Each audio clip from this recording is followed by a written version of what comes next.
欺负中国头上来了，美日先后逮捕中国公民，是时候用另外一套应对了。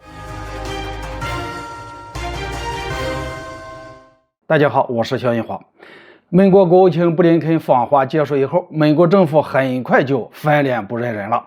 在印度总理莫迪访问期间，美国总统拜登当众对中国进行抨击。除此之外，美国相关部门还玩起了钓鱼执法，通过诱捕的方式，在其他国家跨国抓捕了2名中国公民，并且还针对中国公司以及多名公民发起刑事诉讼。从逮捕中国公民以及拜登抨击中国的做法来看，美国政府显然是知错不改。所谓的想要缓和中美关系更是可笑，哪有一边高喊中美关系友好，另一边又把中国往死里整的道理呢？值得注意的是，美国政府高调对中国出手以后，日本政府也不甘寂寞，跟随也出手了。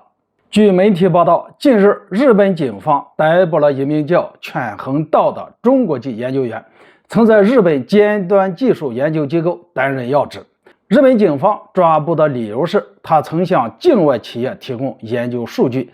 涉嫌泄露日本研究机构的商业机密，甚至有部分日本政客认为犬横道已经把机密泄露给中国军方，未来将威胁到日本的国家安全。总而言之，日本警方与日本舆论的帽子越扣越大，试图把商业间谍的罪名定性在犬横道头上，然后以此来打压中国。对此，我国外事部门已经介入，对相关事件保持高度的关注，要求日方切实尊重法律和事实，确保中国公民的合法权益。那么我们又把话说回来，从美国以及日本这一系列的措施来看，足以证明美国国务卿布林肯访华之旅并没有让美国政府得到自己想要的，所以他们才如此歇斯底里。从这个角度来看，未来中美关系乃至中日关系不仅很难缓和，还会更加的糟糕，因为没有得到自己想要的美国政府势必会连同盟友加大对中国的打压力度，而当前的种种现状已经有了这种趋势。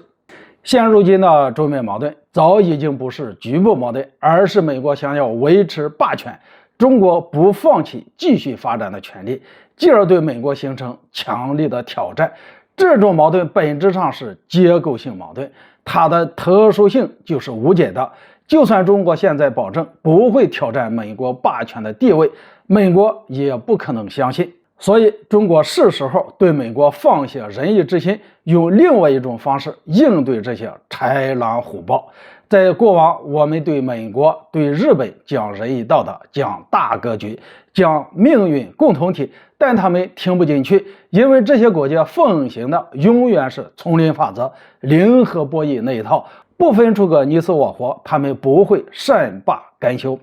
所以需要放下这些观念和道理，用他们听得懂的方式和他们交流沟通。好了，今天就说到这里，咱们下次见。